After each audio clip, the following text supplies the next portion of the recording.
We are alive. Episode 70. Nick Kypreos here on the Real Kyper at Noon show. Busy night in the National Hockey League. 13 games. I think it was one of the more busier nights, I think, in recent history.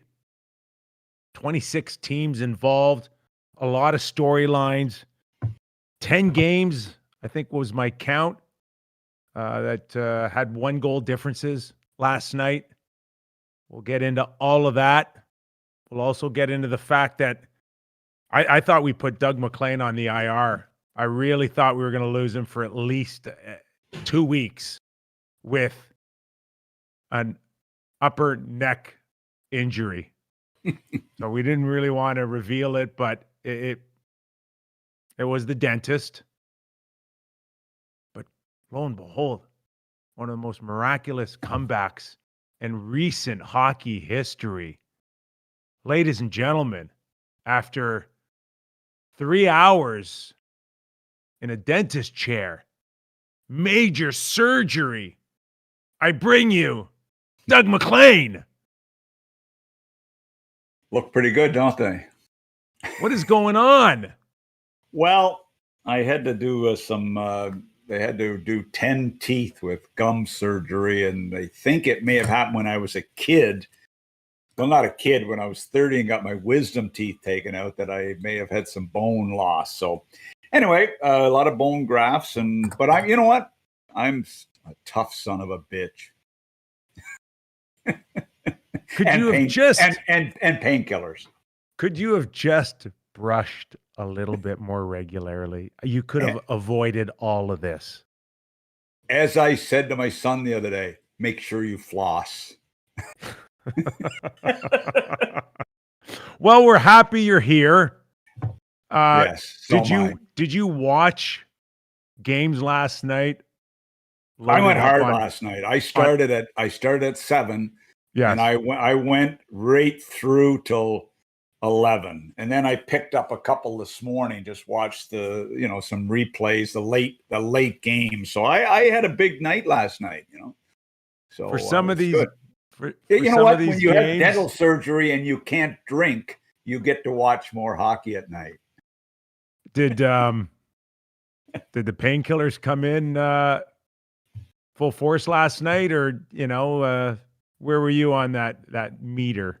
Painkillers have been good. I just got to be careful of a little lightheadedness, So I'm good. I'm really actually good. This morning I went over and sat on the beach for an hour just and read, just trying to get pumped for this game or this show, and so just I'm trying to rest and heal, and that's where it is. So well, you look pretty good. I may not be on my A game today, but that's okay. We'll take you at B+. Yeah.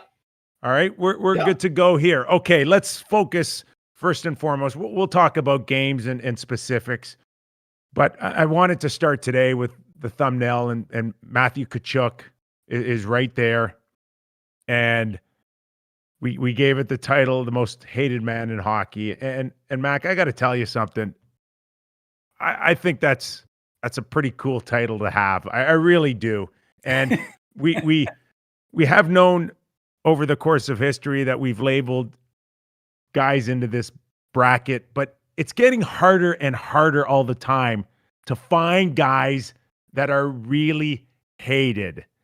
Prior to Matthew Tkachuk, I think we would give it to Marchand in Boston, but recently, including the end of the Toronto Maple Leaf game last night, where Jake Muzzin ends up firing a little reminder to Matthew Tkachuk, I think it solidified what not only Muzzin feels, but everybody else around, that Matthew Tkachuk has done it. He is the undisputed most hated man in hockey. Agree?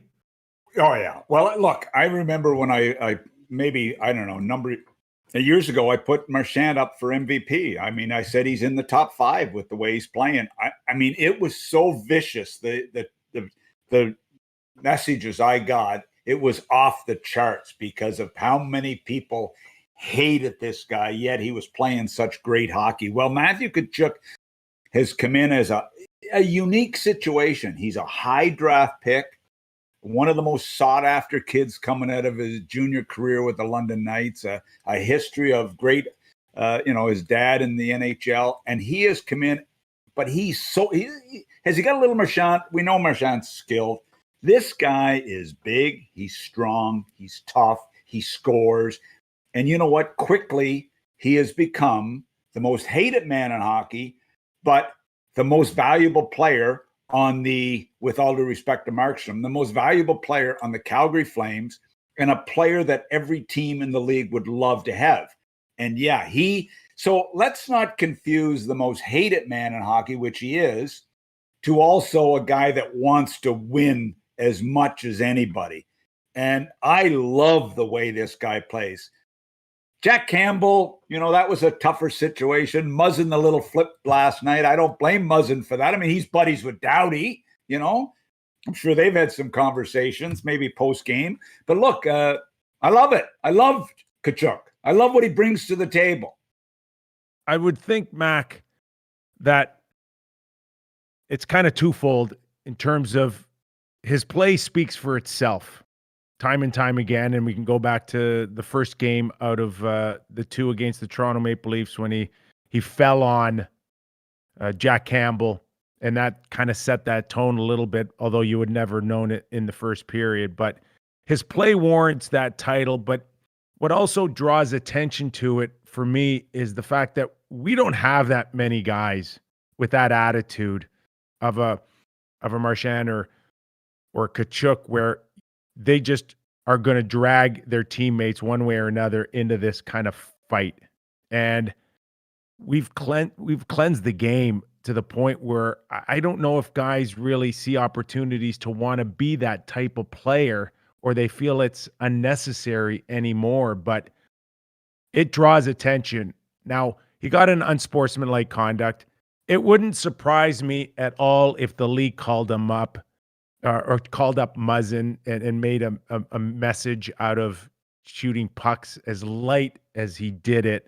Mm-hmm. But deep down, the league loves this stuff. I know that for a fact. That they love watching Tkachuk draw attention to emotion in our game, which lacks often. Certain people at the league love it. I will give you that. Say all of them love it. So who doesn't love it? Gary Bettman, Bill Daly, who doesn't love the passion and the emotion that a guy like that can bring?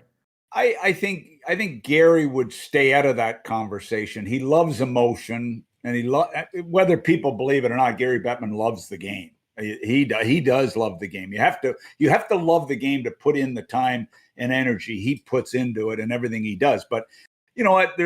I agree. I mean, Coley Campbell, Mike Murphy, they would love this. Chris King, they would love this. Are they still working at the league? I haven't heard from them since I retired. That's a good thing. Don't you think that's a good thing? They're like referees, man. You don't talk about them. You don't notice them. That's a good thing. You know what I love about those guys, and when it comes to all these situations, they have those three guys, King, Murph, and Coley, have an amazing feel for the game. And every conversation I had with them, as tough as some of the conversations were over the years, it always came back to their feel of the game and understanding of the frustrations. I love dealing with those guys. So I you know what? I love it. I absolutely loved it. Did I like him hurting Jack Campbell? No, you don't like to see Jack Campbell get hurt. What the hell was he still in the net for? Well, that's we'll get into that conversation maybe when we dissect the Leafs a little bit more. But after commercial break, we look at that tantrum after the game by Matthew Tkachuk, and you'd be surprised to hear it was the Toronto Maple Leafs that caused him that frustration, because that's not the type of team the Leafs are. So give the Leafs full credit for getting a Matthew Tkachuk that frustrated leaving the game. Well, you heard prior to the game some analysts saying, "Whoa, what's going to happen tonight? What are they going to say to Tkachuk? What are they going to say to Tkachuk?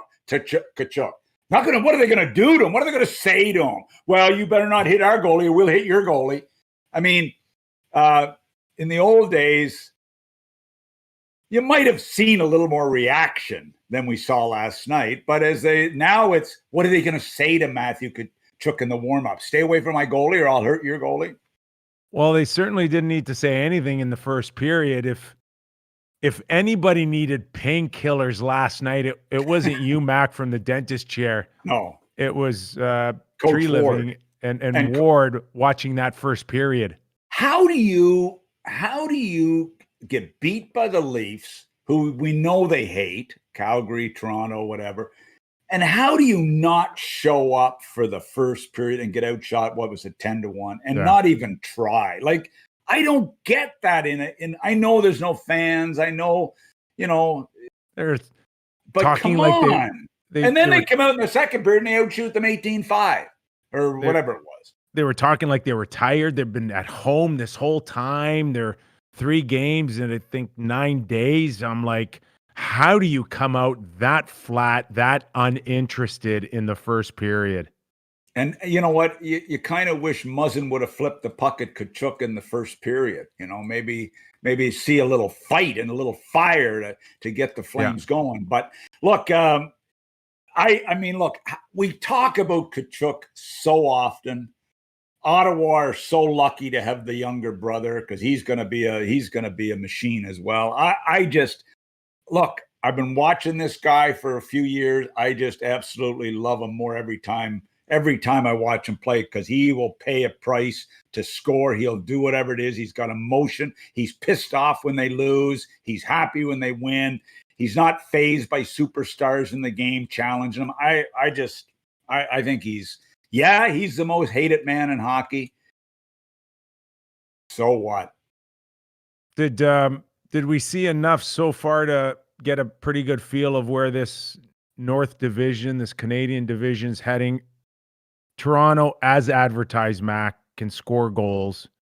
Well, and watching Matthews and Marner, again, the Leafs blow the lead, but when you have those two guys on the ice with 8 minutes left, man, you better not make a mistake. They will make you pay, and you lose the game in the last 8 minutes when Sheldon Keefe finds a way to get the big line off of them. I think it was Backstrom that came in with Lucic. And they find the seam, and Marner scores the game-winning goal here. And then it's Freddie who shuts the door. So still a somewhat similar look for the Toronto Maple Leafs with the offense and needing the big save. Look, Freddie Anderson in the second period was spectacular, and even late in the game, he was spectacular. So good on Freddie for bouncing back, and he's been pretty good. He's had one or so off games, but he's been pretty damn good, and he made some big saves last night. But here's what it's going to be really fun to watch as the season progresses. If you want to get into a track meet with the Toronto Maple Leafs, if you want to get into a give and take, up and down, exchange chances with the Toronto Maple Leafs, you're not going to win. Now, what happened in Calgary, where there's drilled into them that we got to slow them down? Is that why they didn't show up for the first period? But I with this team, the way their big guys can score, if you want to get into a track meet, you're going to be in big trouble. If you want to play ugly hockey against them, you may have a chance to beat them. I love to see the bottom six contributing. Great to see the kid Boyd score, pick up from Washington. Yeah. Good pickup. Simmons gets his, which is positive. I mean, I'm not big on him, but he looks better. I got to give him full marks. He looks better. But if you want to get in a track, Matthews, to me, last night, I mean, unbelievable entries.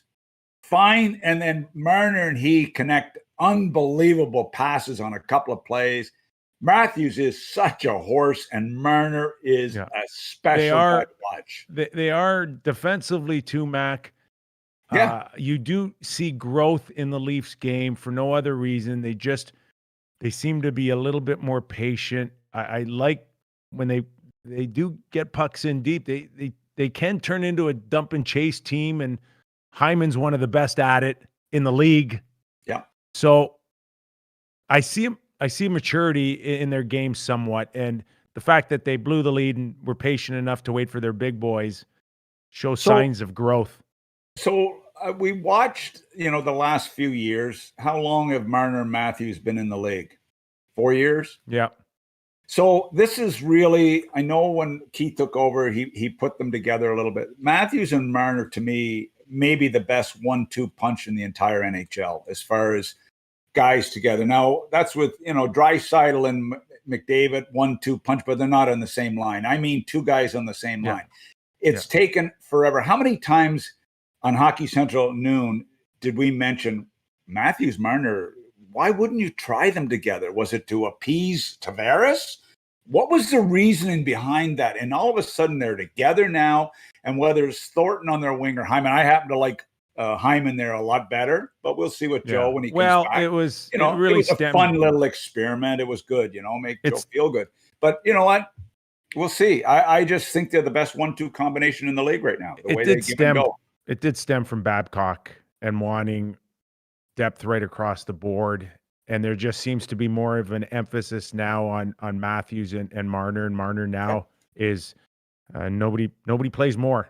There's not a forward out there that plays more minutes than Marner. And it has a lot to do with a great start and Matthews being bigger and stronger and more committed physically. Mac, that's another thing that we're seeing out of Matthews, is that somebody finally got to him and said, you're a horse out there. There's no reason why you can't have the impact that Malkin's had for all those championships in Pittsburgh. And you throw the skill and the release and all those aspects, the vision with that physical strength. Marner, why is he? Well, I mean, who would ever believe Marner would be such a great penalty killer? I never even thought of him as and all of a sudden he did it all the time, Mac, in London for the Hunters. I know, but that's Major Junior. That's how good he is. That's how special he is. That even when he goes out to penalty kill, he does what he has to do to be successful. There is an old saying that you're only as good as they want you to be. So it's clear between Sheldon Keefe and Brendan Shanahan now that they're all in for Matthews and Marner. And why wouldn't you be? You're paying them $21.5 million between them. So why not? You know what? It's really important at certain points in franchises that you let people become the guys and the players. And that's what Nick, you and I have talked about this for 3 years. When Tkachuk becomes the guy in Calgary, they become a better team. They become more of a championship type team. No, with all due respect to Gaudreau and Monahan, he is the guy now. Hate it or not, he is the guy. In Toronto, to me, it's Matthews and Marner. With all due respect to John Tavares, he's got, I don't know if he scored a 5-on-5 goal yet, but he's certainly good on the power play. But they're the guys. They're the guys. And Nylander's 5-on-5, they're the guys. They're the guys 5-on-5. And what happens? You're going to win championships. It's your power play is critical, but 5-on-5 is when it becomes the key. And they're ready to play some 5-on-5 hockey. And I don't know, when you see them coming over the board, you're expecting fireworks. Now they're talking Marner's finally shooting the puck. Well, he could, what's he not doing right now? The two of them, which is good to see. Yeah. But you're right. Tkachuk is the most hated man in hockey. We'll give that to him. But I love him. Just a quick note after the first game against Calgary for the Leafs, we saw Jack Campbell laboring, and this was before Tkachuk fell on him. And yet the Leafs ended up getting a timeout. He comes back to the bench. Nobody's questioning him. Anderson's not even looking at him. Campbell's not looking at him. And Sheldon Keefe's got his head buried in his clipboard. And I tweeted after the game, it must be just cramps or else he comes out. And yet then we find out he's out 2 weeks later. And I'm like, what? Time out. What happened here? How does a guy finish a game and then go on the shelf for the next couple of weeks? Did you see the trainer talk? I mean, maybe we had the luxury of watching on TV with the way he was moving and the way, he was struggling, this guy. And they weren't paying attention on the bench. Did the trainers talk to him? Did the coaches talk to him? Did Freddie Anderson talk to him? Did anybody say, Jack, are you okay? like I know. I guess Jack Campbell's one of the great guys in the game. I keep hearing that, and he's a competitor and everything. But I mean, he went back in that net. Now, did he get hurt after that? Did he get hurt before that? Obviously, he tweaked something before. Did Tkachuk fall on him or jump on him? I saw a little bit of a jump. I saw the knees kind of driving into him a little bit. Yeah, let's call it. So it was bizarre because we saw him going to the bench and we're thinking, okay, he's coming out. Freddie, get your headgear on, man. You're going in. And not a chance. You don't know whether or not there was more damage done to him by staying in. If that's the case, then that's just a bad mistake by the Leafs. I was caught off guard by it, and there's been so little discussion about it. I haven't heard a whole lot about when he came to the bench. Has that been public? Has that been out there? I haven't heard too. Yeah, I don't know. It didn't, because it's a big deal. Their depth in goal now has disappeared. And I mean, Hutchison, yeah, but I know he had a great game in the Dallas-Colorado series last year, but come on, this is a compressed, tough schedule. And he'll lose Jack Campbell for a few weeks. Yeah, and not only that, you're continuing to develop Jack Campbell, and with the salary cap frozen, there's no question in my mind that they'd like Campbell to take over without feeling like they got to dish out $5 or $6 million in the next 2 years. If you would like Campbell to take over, like you're suggesting, and have suggested on numerous occasions, would you not have had a conversation with him on the bench? Like, Jack, are you okay to finish? And maybe it did happen. Maybe they were talking behind their clipboards like they do all the time now. That new fancy NFL way of coach speak on the bench. I don't know. Okay, let's move on. Edmonton and Winnipeg, Mac, and a pretty good example of how strong I think Winnipeg is down the middle. And Pierre-Luc Dubois isn't even in the lineup. Well, I mean, I'm telling you something, Nick. I've been blown away. I remember doing a thing at Sportsnet on Welcome to the NHL, and for rookies, the rookie spotlight thing we did. And I remember doing Adam Lowry a number of years ago. And the reason I picked Adam was because I had coached his dad in Florida and loved Dave Lowry. But I'm telling you what, when I'm watching the last couple of games of Jets hockey, the step this young kid has taken, this young guy, he has moved in as maybe one of the best power centermen. I mean, 3 points last night, integral part of the win. Again, the other night, a great slot pass, a great slot shot. This guy is a horse. He takes McDavid to the net last night. Adam Lowry looks damn good.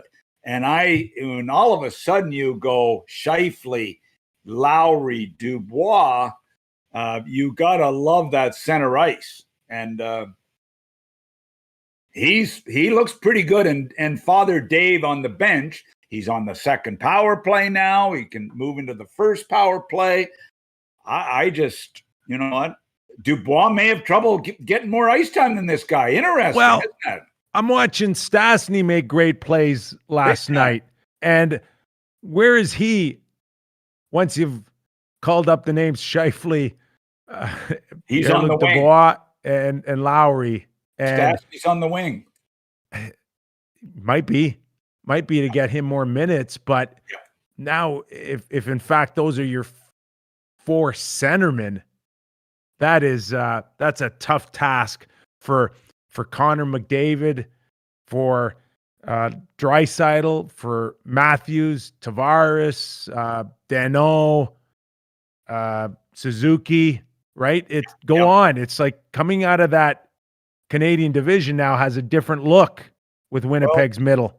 You were laughing at me when I said Winnipeg number 3 in the North Division. You couldn't handle that. You were uptight with me. No, I was not. No, Vancouver and Winnipeg bothered you. I had Winnipeg as a dark horse to win the Stanley Cup, Mac. Oh yeah, okay. But you know what? Can Chevy find one defenseman? Can he find one right-hand defenseman to move into this lineup in a top 4 guy. How difficult is that to find? Because we still question their blue line, but there's no way you can question that group of forwards, even with line A gone. You cannot, and line A is going to be a loss. You don't lose a scorer like him, and it's not a loss. But I'm telling you, if Chevy can find a top 4 right-hand defenseman, they look out. With Hellebuck's game, I didn't like the first one on him last night, but overall, Hellebuck's looked good. He looks like he's going to take off again. Well, that's I want to have that conversation with you a little bit about goalies and what we've seen in the first couple of weeks. But just to touch on the Oilers, blown lead, not being able to lock it down, the freedom that you have in front of the net within 5 feet of the blue paint, some goals, tap in goals. I'm watching Edmonton, and if it walks like a duck and sounds like a duck, it's a duck. And this team, I'm watching it, and the defensive issues, Russell going down on a play where Stastny's coming down and easily cuts into the middle of the ice. Those issues aren't going away for Oiler fans.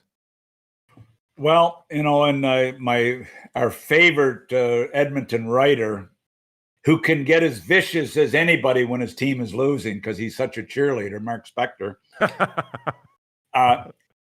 Like his comment about poor Barry, saying Barry is dangerous in both ends. He's dangerous offensively and he's dangerous defensively for the Oilers. So he just learned that? Yeah, it's just a new thing out there. But you know what? Is Barry going to create, and is he going to be better defensively? I continually go back to a Clefbaum. They've got a Boucher. Bouchard couldn't play last night. That's disappointing that his development is stalled a little bit. I know they have the Swedish kid, first round pick, who's going to be a horse, but right now they need some help in the back end. I'm sorry. And you combine that with the goal end, and we can say it 100 times, but they gave up 4 goals in the second period last night, or third period, winning 3-2. Would have given them a 3-2 road trip, or a winning road trip. They ended up 2-2, which is pretty good, but to go 3-1 would have been special. Yeah, there's some holes there. They're improved. They are improved, but they got a ways to go. Well, you brought up the conversation of goaltending a little bit, Mac, and I'm watching, and I'm not sure how many starting goalies out there are truly pleased with their game. Markstrom certainly has come out of the gate strong for Calgary, although I didn't like the Boyd goal going right through him. I thought that was a really bad goal to let in. But certainly we can forgive him on that based on the work. But I'm watching a lot of goalies find ways to let goals in, leaky goals here. Does this go back to training camp? Does it go back to no exhibition games? I'm just watching. And did you end up seeing the goals on the ever popular Bobrovsky in Florida's game last night against Columbus, Merzlikins? I'm watching Bobrovsky, and it was a nightmare for Florida Panther management watching these leaky, seepy goals go in. Oh my God! Did you saw them? You see Atkinson's, and I said, like, I know he feels terrible that Columbus is getting a reputation as a place that players don't want to play, which is bullshit for me. But I'll stay with that for a minute. This guy, leaves because they wouldn't give him $10 million. That's why he left. If anybody would, not that he didn't like Columbus, they weren't going to pay him what he wanted. So that's fine. He gets it in Florida. He did the Blue Jackets a big favor last night. He gave them 2 or 3 goals. He's just trying to make amends. He feels bad that Torts is into it with Dubois. Torts is getting all these great interviews, one-on-ones, all over the place. And he just wanted to do the Blue Jackets a favor. He was god-awful. And they better hope. Well, good on them for still finding ways to win and get points. But you're not going anywhere unless this guy just finds a way to completely 180 this horrendous start to his career in Florida. It's just, how long do you wait, Mac? Because any other goalie, you would have made some tough decisions by now, but you can't with a $10 million stranglehold.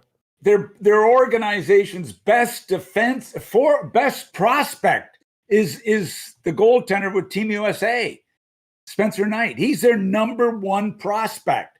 And where the hell how are they gonna fit him in with this contract? So we've talked about that till the cows come home. But what about Hornqvist? What about the job he does last night for them and get him a chance? But here's what blew me away. Ekblad gets the puck with 7 seconds left in the slot. Okay? 7 seconds left in the game.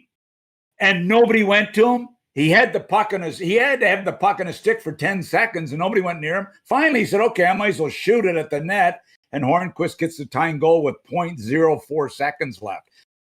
Big play by Hornqvist, big play by Ekblad, and poor play by Columbus. Unfortunately, Dubois wasn't there to get blamed for the goal. They had to find somebody else to blame.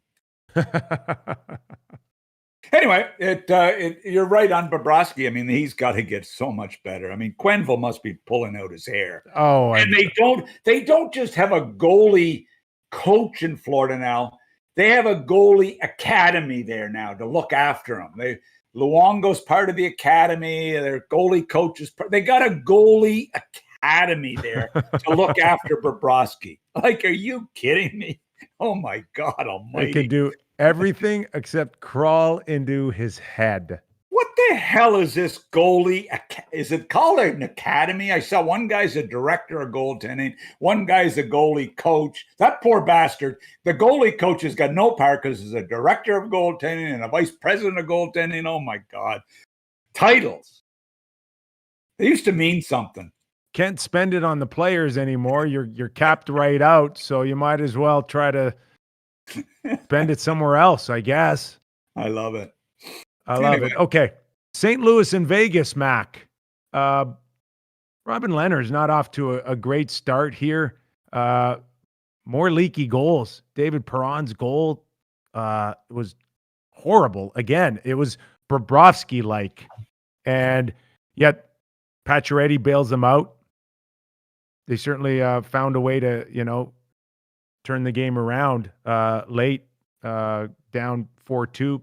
Petro comes in to St. Louis with his new team. His Kyrou kind of undressed him a little bit, but here's the best part about the Vegas game last night is at least they didn't need the Zamboni driver to come in and coach them. No. Well, I was shocked.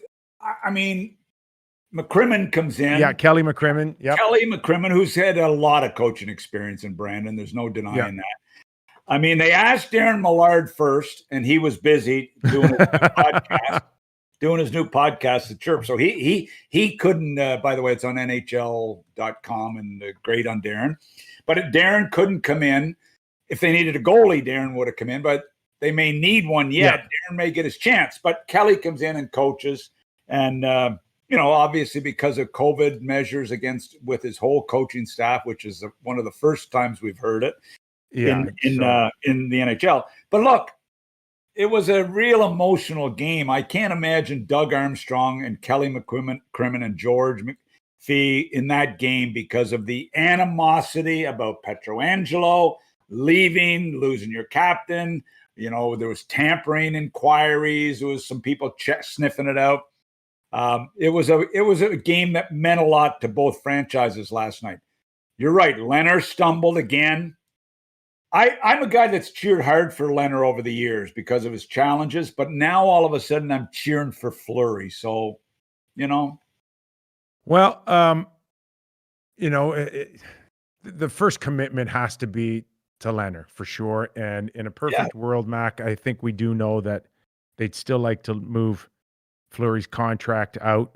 I don't know how, but it seems to be that case. But I think there's a couple issues there still with Lehner, and one concern I think that we talked about was that we're not sure where he is, conditioning wise, and I think it's a little bit of a concern for Vegas. Is that, is he too heavy? We talked earlier this past week that I was told that he came in over 300 pounds in training camp.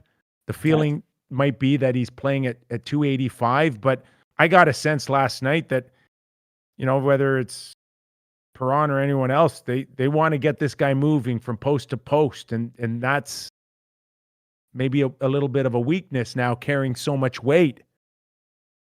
He made a great save there where he got the pad out on an unbelievable play at the post and really made a great save there. He's still good. I mean, but look, this is when you give a guy $25 million, and you're the guy that broke that story, 5 years, $5 million in the playoffs when everybody denied it. But obviously it was broken by you. And then to have him show up in that kind of shape, it would drive you absolutely batty. And we know he's a good goaltender. Yeah. Yeah, we do. We do know, and he's a competitor. I'll tell you what, he's a competitor. He's a battler. He's tough as nails. Yeah. But you owe something to a franchise when you get $25 million. And, Fleury just wins. Right now, he's just winning, and he's probably relaxed, and he's trying to win, and he looks pretty good. I had a scout of mine phone me. He was saw the game in Phoenix and talked to some people, and just said Fleury looks really good. So, they've been watching a lot of Vegas games, not there at the game, but following their team really close. Your boy Pacioretty gets a hat trick, which was a plus, but I'll tell you what, St. Louis with Krug and company, I like them. Just one more note on Robin Lehner is that someone mentioned to me that if you go and look at his social media, it looks like he's stopped.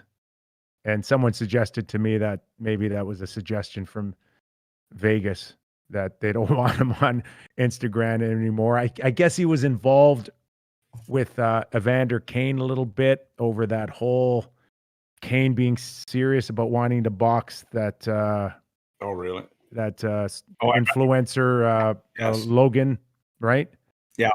Yeah, Logan Paul or Jake, or I don't know, one of them. He wanted to kick Logan the shit Paul. out of. And actually, Logan Paul just got booked yesterday to fight a retired UFC fighter, Ben Askren. Yeah. Also Olympic medalist in wrestling. So that's happening in April 17th, I think. Pretty interesting. Yeah. So does that have something to do with maybe Vegas wanting him to get refocused a little bit coming into this, this week, the last couple of weeks? I don't know. We'll wait and see how that plays out. But right now, there seems to be a window of opportunity for maybe Marc-Andre Fleury to carry a little bit more now that they're waiting for Lehner's game to come back. And that's not what they want.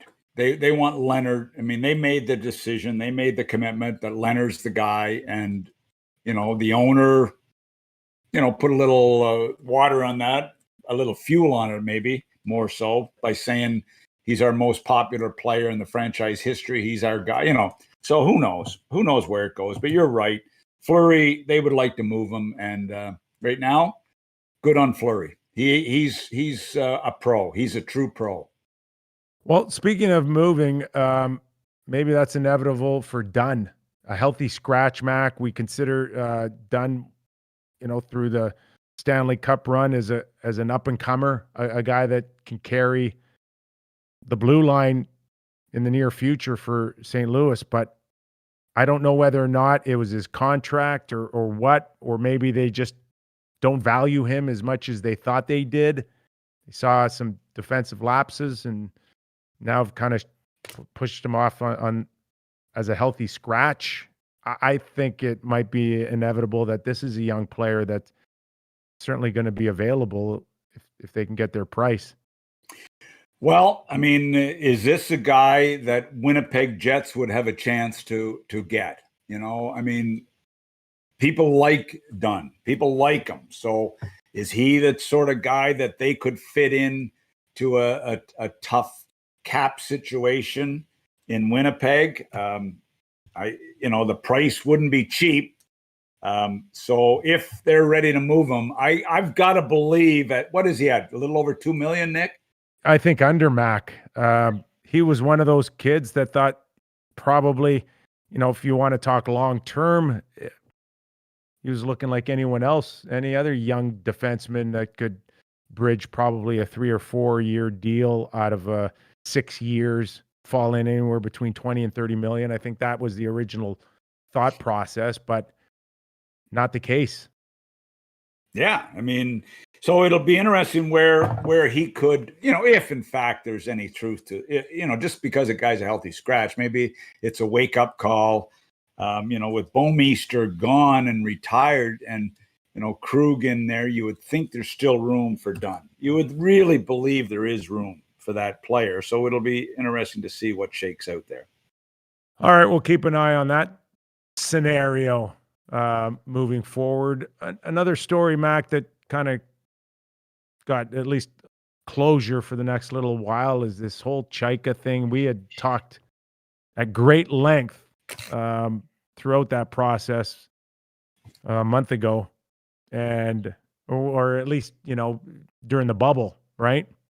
And now been acknowledged that he's going to be at least out suspended for a year. And Mac, I look at it and everything that we knew and found out about the investigation and what was, according to the letter of the law, every violation had a fine of $250,000, which put Arizona in a scenario where they could have been fined, and we're talking multiple violations tens of millions of dollars.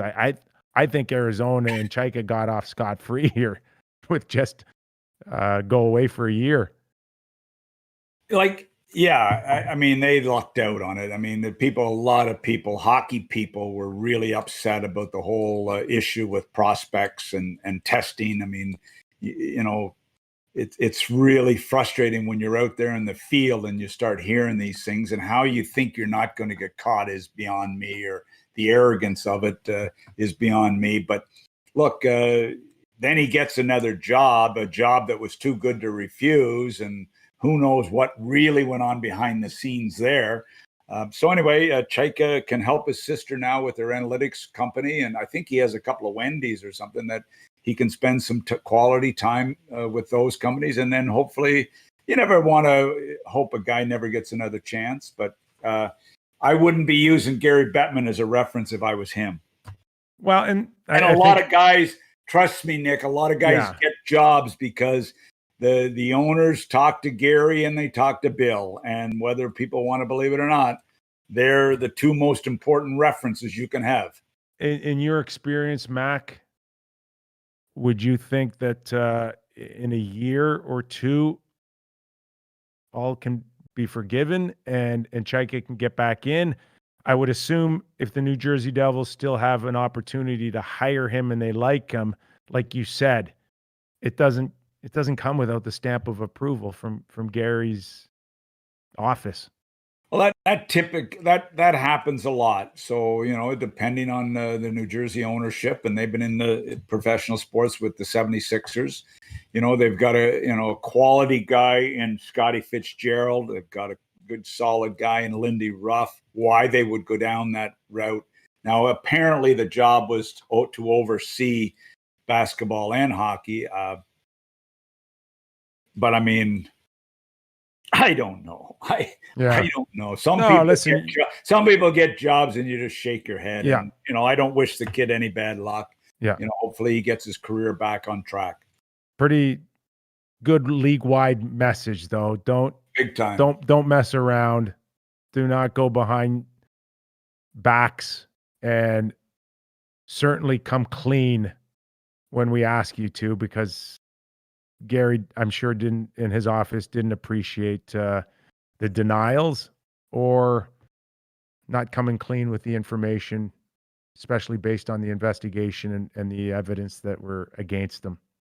Look, the NHL investigates, and you know what? The bottom line is, if you do something wrong, you deserve to get it.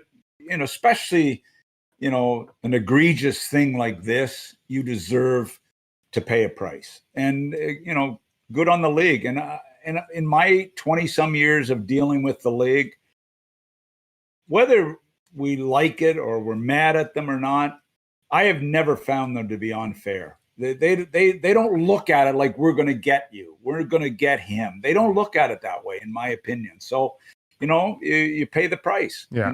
Well, Mac, like I said, like they had violations probably running well over 30 if you count each prospect that they videotaped and prior to the stamp of approval that you could get more involved with these kids. So they let them off the hook. They hit them hard with the draft picks, but that pales in comparison to stroking a check for tens of millions of dollars. Why do you think they did that?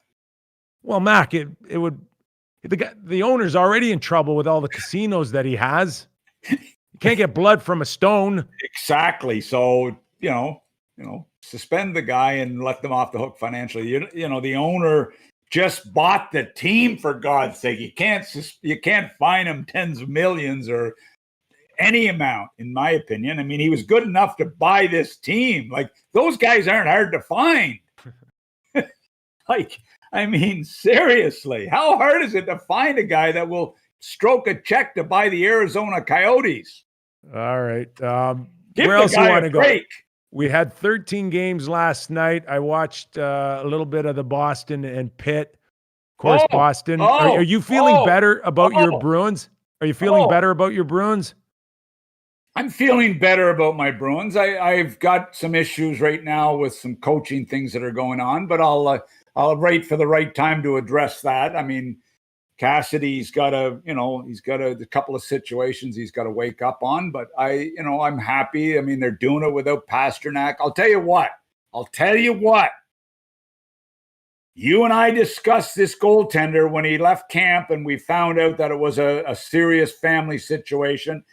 Tuukka Rask has come in, and Nick, this guy has been so damn good. I know. He has been so damn good. He looked a little like he was laboring at one point and finished the game as well. I didn't look great on the Kapanen goal, and Kapanen showing everybody what speed could mean. I mean, it's not often that you blow by McAvoy on that goal, but I got to give them Bruins. I mean, full marks. I mean, they're battling, and them and Pittsburgh are two teams that you didn't. Well, you had written Pittsburgh off. You didn't have them in. I had them in.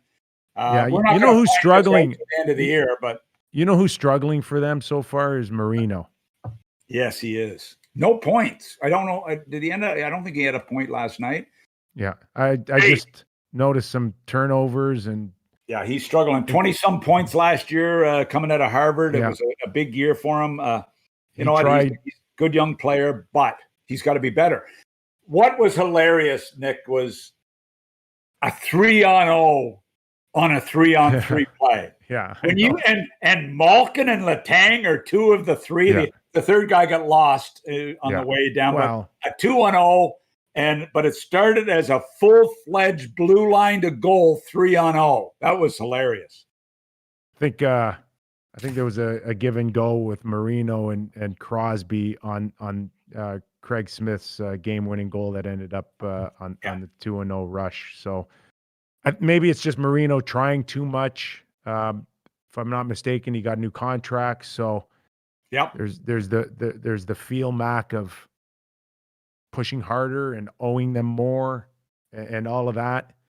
They're going to be right there in the thick of things, Mac. I didn't expect the Rangers, I think, to struggle as much as they have, and they could easily have more points. But, Georgiev loses to the Buffalo Sabres. Shesterkin didn't get off to a great start here. Like I said, earlier, goaltenders, a little bit of an adjustment. And their center ice position hasn't been as good enough yet. And a couple of guys there are pretty solid, but they may be a little short down the middle. So are the Rangers content where they are? JD always has a 5-year plan with every job he gets, and he seems to morph those into 7-year plans. So, I mean, are they content to just do the slow rebuild with the good young players they have, or are they going to get some pressure? No, they want to compete now, Mac. They want to compete now, and they want to keep it interesting in terms of the interest without 19,000 fans or the building full at MSG. But they certainly aren't happy here. But let's face it, Mac. There is always that cushion of we're young and we're inexperienced, right? And we're in year 2 of a 12-year plan. Again, I don't care how early it is. It's frustrating to see your first pick overall pointless as well, and having a bit of an adjustment. And you don't want that to linger. You don't want it to be a Jack Hughes situation where I'm not necessarily saying you write the first year off, but you want a little bit more bang for your buck at a first pick overall. And Jack Hughes has come back and played exceptionally well and has shown he's a stronger, better player. But first pick overalls are not supposed to go through that struggle of a first year. And let's give a little bit of love as well to the Buffalo Sabres. I mean, they've hung in pretty good here, and Eichel and company. Ruotsalainen looks real good. I mean, so I haven't really had a chance to watch. Allmark the guy, Mac? Is Allmark the guy? Yeah, I don't know. I don't see that, but I haven't got a chance really to watch Buffalo. If I see them coming on my TV, I quickly change to another channel. But maybe I better give them some love. But they've hung in there and battled pretty good. All right, another story. By the way, just one call out. Noah Dobson, Summerside PEI native, gets a big goal last night, plays over 17 minutes. He's stepping in with the Islanders blue liner, and the former first-round pick looks pretty impressive. Just wanted to get that out for a little PEI love. Had a couple of exchanges on Twitter over the Komarov hit on Eller. Did you get a good look at it? I got a good look at it, and I people wanted a suspension. People thought it was bad. Give him 10 games. Should have got 10 games for it. Targeted, hit from behind. I said no. Well, you're old school. You're old school, and people love to jump on you about that. But old school has nothing to do with the rules and how they're interpreted. According to the National Hockey League, they were after you in Vancouver over that, the Vancouver and the Myers hit on Montreal. The people in Quebec were on you big time, and then you're getting a little hate today on the Komarov. So good on you for sticking in there and trying to. And as you always say at the end, it's just my opinion. It's sort of your way of apologizing, Yes, it's always just down to an opinion. What the hell do I know, right? So other things that are making the news out of Vancouver, Mac, and we went from 13 games to just 2 tonight, Chicago and Nashville, Ottawa, and Vancouver is, Pettersson, we mentioned his struggles, but the fact that we know he needs a new contract, Hughes needs a new contract, and he changed agents. He went from, one of many agents to arguably one of the top ones in CAA. So is that, if you're Benning and the ownership group, is that a message to you that I'm not fooling around here on this negotiation? I don't know if it's a message. I don't know that. I think Benning should have a pretty good idea what this is going to cost him. You always have your comparables and you go off that. I don't think you focus on who the agents are. I mean, I don't think it's that big a deal. I'd like to see Pettersson. I hope that his new agents tell him to maybe, okay, now that you've done this, focus on your game. Don't worry about your contract. We'll look after your contract and focus on your game, because this team needs you to be a top-end player. And he hasn't looked anywhere close. So maybe 3 games against Ottawa will get him going, I just want to follow up with this a little bit more because it's one thing to just say that a guy's got a new agent, but it also happens to be the same one that Quinn Hughes has. Mm-hmm. And that's tricky, Mac. It'll always be tricky because now you're representing two of the biggest stars who are looking to maximize both, and whether or not, if you're Pat Brisson, who is with CAA and now is negotiating this deal for both these players, does it come in as a 2-for-1? Are you negotiating each one individually? Pat Brisson was also involved in the negotiations with the Chicago Blackhawks way back when Pat Kane and Jonathan Taves needed a new contract. We know that was a balanced one as they moved forward. They mirrored each other. Well, is that what's going to happen again? You're Benning. Are you attacking this as 2-for-1 here, and then they're going to end up with the same contract? Well, I don't know if you have to be with the same agency to do that, because Hughes and Pettersson should be mirrored, whether it's one agency or another agency. But Mac, each individual deal, I don't think it shouldn't matter. But if you had two different agents, they don't know what they're offering Hughes or what's going to be left over. Now Pat has the luxury. They know what's left over. Like Christ, you can read. All you have to do is look at comparables, look at cap situations, look at the scenarios. I mean, one agency versus another. Like, I'm not buying it. Hughes is the best young defenseman. Pettersson's one of the best young forwards. They're both going to get unbelievable contracts. And whether they mirror each other, they're going to mirror each other anyway, no matter who's doing them. Well, that's not necessarily true. That's not necessarily true. How? Well, say Benning tells CAA, I've got $20 million. Okay. I don't care if it's 12 for Pettersson and 8 for Quinn, or it's 10 and 10. I don't care. You figure it out. Yeah. All right. Well, so from what? Pettersson, I want 12. Yeah. And I can't take 12 because, my teammate's not going to be happy with 8. So how much do I have to give up on my 12 to make Hughes happy? I mean, those are the dilemmas that unfortunately have to go on. If either one of them are giving anything up, they should have stayed with their old agent. I'm just curious what your thoughts. I'm just telling. Yeah, I don't buy it. But I mean, look, they know how much money's there. They know how much cap space. Both players are stars. I mean, anyway, They are. I'm not kissing up to Pat Brisson and the boys. I mean, I like them, but I don't have to kiss up to them. They don't do anything for me. There's nothing to kiss up, Mac. We're just. I think we could see a scenario like Chicago where both players end up with each 10. If they want to go all 8 years. Now, I don't believe that even Hughes has any rights at all coming off of this contract out of school. That there's nothing there. I don't even think he can get an offer sheet where Pettersson can get an offer sheet. I don't even think Hughes is eligible for one. So I don't know whether or not that means that Hughes has less negotiating power than Pettersson, or you just treat. I expect both of them to come in and say, if they're going to sign them to 8-year deals, I expect both of them to mirror contracts. That's all. Yeah. I hope there's enough money left over to give Travis a few dollars there to keep their coach. That's a fairly important thing too.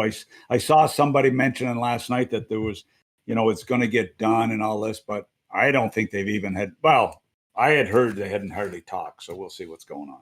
Recently, they haven't talked. Sounds to me like you're a little bit on the inside on that No, situation. What are you hearing? Tell us what you're hearing. I'm not on the inside at all. I always keep an ear to the ground on coaches, and I look at coaches who are lame ducks. And you guys stick together, eh? It's quite the close-knit fraternity, eh? Those coaches. Hey. That's right. I had a beer with Travis Green about 3 years ago at the Ritz, Carl. One night I shook you after work. I ended up having a beer with Travis. But that's the last time I chatted with him 3 or 4 years ago at the bar at the Ritz. So And I don't know if he picked up the tab because, geez, I was a lowly TV guy at the time. Well, hey, thanks for having me on. I feel better for the show. Good. I know I've grinded out, but I feel better. Well, just one note. You think Vancouver got over a hump by just annihilating Ottawa the other night? They go again at it tonight. You said you didn't like the vibe the other day in Vancouver. You feel a little better now with the shellacking in the first of the back-to-back with Ottawa? I'll feel better when I see them against the Leafs or how they play against Calgary or Winnipeg. I'm not Ottawa's in a rebuild. I'm not going to get too excited yet. I love the game Zach McEwen played. Put some muscle into their damn lineup. Keep them in there. They're flipping around in and out. Jesus, I'm tired of helping these teams. Where's Zach McEwen from? PEI. Okay, brutal. Man. Thanks for having me. Hey, I want you like any hockey player after a hard game. You get into the trainer's room and ice your mouth, your jaw, your molars, whatever the hell you want to ice. Just as people are saying on Twitter right now, I'm really mouthy today. I'm shocked.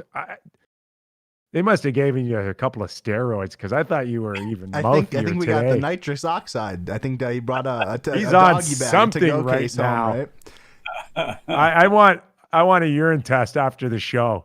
If I find out you're on anything at all, I'll tell you how bad I was. What you're on, so you could give it to all of us, so we could have great performances. I was. Right? The ladies that clean our house came today, and usually I'm the window guy. We've got like 8 sets of patio doors here, and I'm usually the patio guy. So she actually felt sorry enough that the girls did the windows for me today. I find out you're on anything during this show, and that will shut you down from a Hall of Fame. Okay. I'm already in the PEI Sports Hall of Fame. I'm already in. Jordan, you okay with nobody in the Baseball Hall of Fame? Hey, I really don't care. The only sport that I care about PEDs for is MMA or boxing because of the repeated head trauma based on that. My doorbell just rang. That's great. Good stuff. See you guys. All right, Mac, go and ice that thing down, okay? Great effort today. Great effort. You sucked it up. I appreciate that. Doug Maclean, everybody, from sunny Florida, on his take of the National Hockey League. And for all of you, thanks again for joining us here on episode 70. It's been a lot of fun. First-time watcher, subscribe. Keep those comments coming. Hit the like button for Doug and his jaw and his molars and his gums. And we'll see you soon, okay? Enjoying 2 games tonight, Chicago and Nashville, Ottawa and Vancouver. Enjoy the rest of the day, everybody.